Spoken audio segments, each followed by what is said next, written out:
सबैले उठेर दैनिक व्यायाम गर्नेछु, तर अर्को दिन पनि सोच्दा सोच्दै र रिल्स हेर्दै बित्छ। हेर्नुहोस्, समस्या तपाईमा छैन, वास्तविक समस्या तपाईको रोड म्यापमा छ। यदि तपाईले सही रोड म्यापलाई पछ्याउनु भयो भने आजको ठिक 7 दिनपछि तपाईले आफूलाई एक नयाँ मान्छेको रूपमा महसुस गर्नुहुनेछ। तपाईमा यस्तो ऊर्जा हुनेछ जुन पहिले कहिल्यै थिएन। वास्तविक समस्या यो होइन कि समय कम छ। वास्तविक समस्या यो हो कि तपाईले आफ्नो ऊर्जा र ध्यानलाई सही दिशामा लगानी गरिरहनु भएको छैन।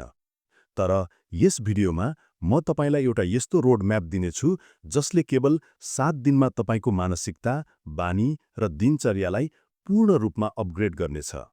र हो, यदि भिडियोमा नयाँ हुनुहुन्छ भने भिडियोलाई लाइक र च्यानललाई सब्स्क्राइब अवश्य गर्नुहोस् ताकि हामीलाई पनि अगाडि यस्ता भिडियोहरू बनाउने प्रेरणा मिलोस्। बानी 1, बिहान उठ्ने र फोन डिटक्स। सबैभन्दा पहिले बिहान 6 बजे उठ्नुहोस्। त्यो अल्छी मोड छोड्नुहोस् जहाँ तपाईँ अलार्म स्नुज गर्नुहुन्छ। अब सबैभन्दा महत्त्वपूर्ण कुरा, बिहानको 2 घण्टा फोनबाट दूरी राख्नुहोस्। यो डिटक्स समय हो, किनभने फोन तपाईको मस्तिष्कको सबैभन्दा ठूलो चोर हो। जब तपाईँ बिना कुनै बाधा बिहान उठ्नुहुन्छ, तब तपाईको मस्तिष्क ताजा हुनेछ, ध्यान तीव्र हुनेछ र दिनभरिको लागि जोश भरिनेछ। अब जब तपाईले फोन डिटक्स सुरु गर्नुभयो, तपाईको दिमागमा ठाउँ बन्नेछ जहाँ तपाईँ व्यर्थका विचारहरू वा अत्यधिक सोच्ने बानीबाट बाहिर निस्कन सक्नुहुनेछ। बानी 2, बढी सोच्न छोड्नुहोस्, काम गर्न सुरु गर्नुहोस्। तपाईको दिमाग एउटा सर्कस हो, एउटै कुरामा 10 किसिमका पूर्णताका बारेमा सोच्दछ। तर सत्य यो हो कि जबसम्म तपाईँ काम गर्नुहुन्न, केही पनि परिवर्तन हुँदैन। काम गर्नाले नै आत्मविश्वास आउँछ र आत्मविश्वासले नै अगाडिको बाटो बनाउँछ। त्यसैले बढी सोच्न बन्द गर्नुहोस् र केवल एउटा सानो कदम चाल्नुहोस्। कुनै पनि काम जसलाई तपाईँ टारिरहनु भएको छ, त्यसलाई अहिले नै सुरु गर्नुहोस्।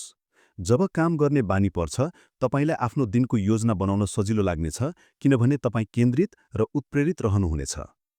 बानी 3, बिहानको योजना र महत्त्वपूर्ण कार्य। बिहान उठ्ने बित्तिकै 10-15 मिनट आफ्नो दिनको योजना बनाउनुहोस्। यस योजनाको रहस्य हो सबैभन्दा ठूलो र सबैभन्दा कठिन काम सबैभन्दा पहिले पूरा गर्नु। जब तपाईँ दिनको सबैभन्दा ठूलो चुनौतीलाई बिहानै समाधान गर्नुहुन्छ, तब बाँकी दिन आफै सजिलो लाग्न थाल्छ। र विश्वास गर्नुहोस्, यो बानीले तपाईको अनुशासन र समय व्यवस्थापनलाई अर्को स्तरमा पुर्याउनेछ। अब जब तपाईको दिनको योजना तयार भयो, राति पनि आफ्नो मनलाई सकारात्मक भावनाका साथ अन्त्य गर्ने बानी बसाल्नुपर्छ।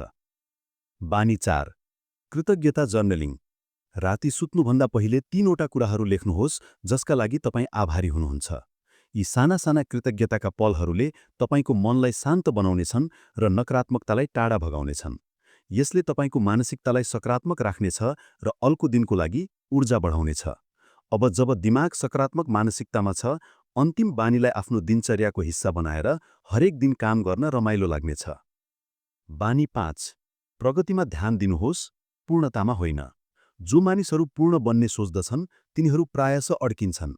त्यसैले यस्तो मानसिकता बनाउनुहोस् कि हरेक दिन थोरै राम्रो गर्ने। निरन्तरता र प्रगतिलाई प्राथमिकता दिनुहोस्। काम गर्न सिक्नुहोस्, गल्ती गर्न नडराउनुहोस्। हरेक दिन थोरै अगाडि बढ्नुहोस्, चाहे त्यो जतिसुकै सानो कदम किन नहोस्।